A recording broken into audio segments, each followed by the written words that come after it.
Bien, je m'appelle Sylvie Collet, et moi dans la vie je fais parler les autres. Alors je ne suis pas du tout psy, je ne couche pas les gens sur un divan, au contraire je les mets plutôt sur scène.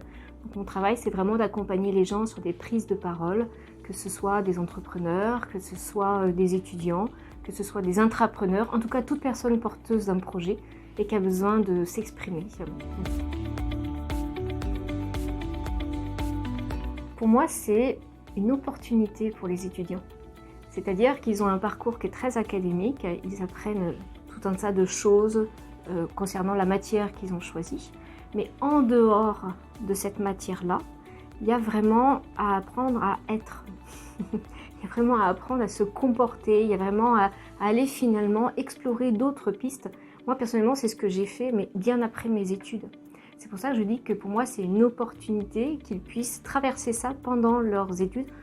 Pourquoi ? Pour apprendre à se connaître, pour apprendre à aller chercher qui ils sont profondément et apprendre à vraiment utiliser ce qu'ils sont et comment ils peuvent le développer.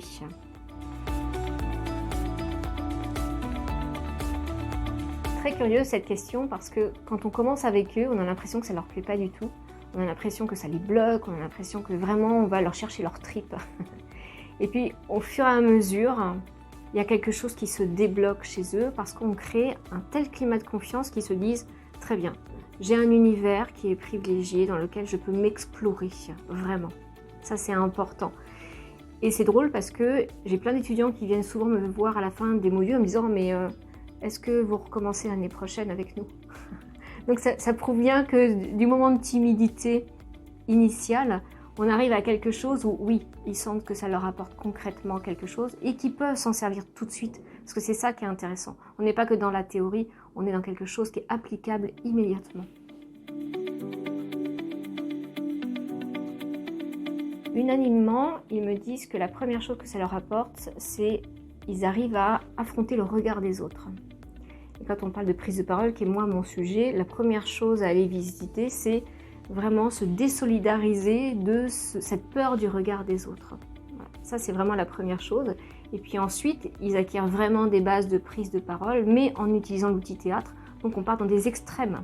Et à un moment, quand on a visité les extrêmes, on peut revenir à des justes milieux qui sont complètement adaptés à la vie professionnelle. Quand je dis qu'on part dans des extrêmes, ça veut dire que par exemple, moi les étudiants, je les fais visiter différents styles.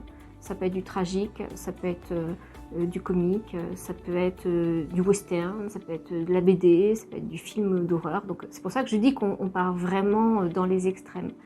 Mais finalement, tous ces univers-là, ils ont des codes. Ils ont des codes qu'on peut réintégrer. Alors je ne dis pas qu'ensuite dans la vie professionnelle, on va faire comme dans un film d'horreur ou qu'on va faire comme dans une BD, etc. Mais il y a des codes, il y a des façons de communiquer qu'on peut réintégrer dans la vie professionnelle. Et là, ça donne un langage qui devient très singulier, qui devient très imagé, qui peut devenir très poétique. Et tout ça, c'est adapté au profil des étudiants. Il y a des étudiants qui vont se sentir mieux dans certains domaines. Et ben, ils vont garder quelques codes et ils vont pouvoir les réintégrer dans leur propre prise de parole. Et là, on commence à avoir un message qui devient beaucoup plus séduisant, qui devient beaucoup plus impactant, et qui devient beaucoup plus original. Pour moi, c'est vraiment un indispensable dans des écoles de commerce, mais dans d'autres écoles aussi, mais parlons des écoles de commerce, parce que si moi j'avais eu la chance d'avoir ça dans mon parcours d'étudiante, je pense que j'aurais été beaucoup plus performante dans ma vie professionnelle tout de suite.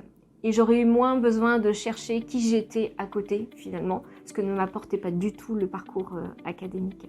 Donc en ça, pour moi, c'est vraiment très très intéressant et ça mériterait de se développer bien plus. Ensuite, je le fais effectivement dans d'autres écoles, mais dans une mesure pour l'instant un petit peu plus timide. Ça vient tranquillement, parce qu'on se rend compte que c'est un supplément d'âme. Alors, en ce qui me concerne, on m'a confié la mission d'animer des ateliers de théâtre avec l'objectif à la fois de libérer le corps et libérer la parole. Donc on travaille sur vraiment les deux aspects. Et en cours concrètement, c'est très simple. J'utilise des ateliers de théâtre, parce que moi j'ai fait beaucoup de théâtre et j'en fais encore.